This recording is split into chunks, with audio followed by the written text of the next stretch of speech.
মুহতারাম হাজিরিন, এই জন্য আমি আপনাদেরকে সর্বপ্রথম যে অনুরোধটা করব সকল মুসলমান ভাইদেরকে, যে আমরা ইসলামের প্রতি এই দরদটুকু অন্তত লালন করি, এই মায়া, এই মোহাব্বতটুকু অন্তত লালন করি, যে ইসলামের কেউ যেন অঙ্গহানি করতে না পারে।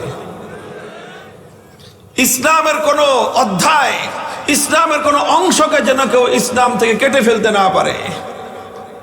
এই দরদ, এই মায়া, এই মোহাব্বতটুকু ইসলামের প্রতি বলেন একজন মুসলমান হিসেবে আমাদের অন্তরে থাকা উচিত কি উচিত না? বলেন।